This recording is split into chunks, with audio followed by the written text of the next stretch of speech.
আসসালামু আলাইকুম, কেমন আছেন সবাই? আজকে চলেন আমি একটা আমার পুরা দিনের বাসায় একা থাকলে আমি কী করি সেই কাজগুলো আমি আপনাকে দেখাই।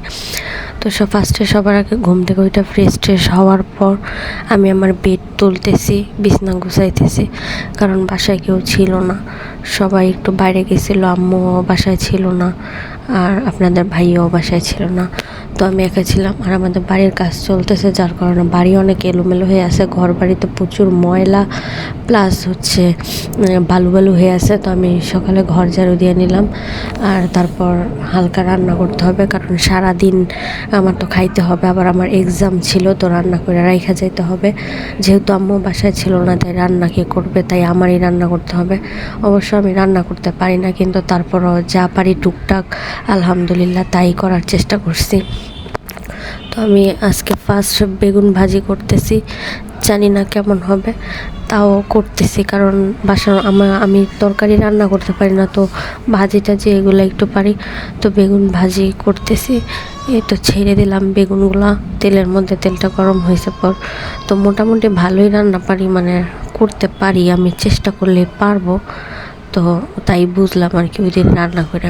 তো আজকে আমি রান্না করছি বেগুন ভাজি, টমেটোর ভর্তা, আর ডাল রান্না করব, আর ভাত রান্না করব, যাতে আম্মু বাইরে গেছে ওই জায়গা থেকে আইসা যাতে আম্মু খাবার খাইতে পারে।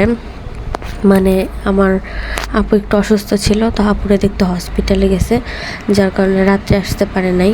তো আমি রান্না করে রেখে যেতেছি, যাতে আম্মু আইসার কষ্ট করে রান্না করতে না হয়, আর আমিও যাতে একটু খাবার খাইয়া ভার্সিটিতে যাইতে পারি, আমার এক্সাম। তো এই যে ফাইনালি আমার বেগুন ভাজি হয়ে গেছে, আর দেখেন কি সুন্দর কালারটা আসছে, দেখে লোভনীয় লাগতেছে। তো এর মধ্যে আমার বেগুন ভাজি হওয়ার পর আমি টমেটোর ভর্তাটা করে ফেলতেছি, যাতে তাড়াতাড়ি হয়ে যায়। তারপর ডাল রান্না করে ফেলছি তাড়াতাড়ি করে। এখন আমারও টাইম হয়ে গেছে, 9টা বেজে গেছে, তো আমার একটু কিছু খাইতে হবে, ভাত। তো আমি আগেই ভাত রান্না করে রাখছিলাম, আমার জন্য অল্প পরিমাণে রান্না করছি, তারপর আবার বেশি করে রান্না করছি আম্মুর জন্য, যাতে আম্মু এসে গরম গরম খাইতে পারে। তো এই যে আমি ফাইনালি খাবার খেয়ে তারপর একটু শাওয়ার নিয়ে আমি ভার্সিটির জন্য যে রেডি হয়ে গেছি। তো সাথে আমার মামাতো বোন যাচ্ছে ভার্সিটিতে, কারণ আমি একা যেতে ভয় পাই। এখন অনেক হাসাহাসি করবে যে এত বড় মেয়ে একা যেতে ভয় পায়, আসলে একলা না চললে যাওয়া হয় আর কি, আমার একা ভয় করে। তো এক্সাম শেষ হওয়ার পরে যে আমরা ভার্সিটির ওয়াশরুমের মধ্যে গেছিলাম একটু হাত পা নিজেরে দেখার জন্য, কিন্তু যাইয়া ওয়াশরুমের পরিবেশ দেখাই আমি শিহরিত।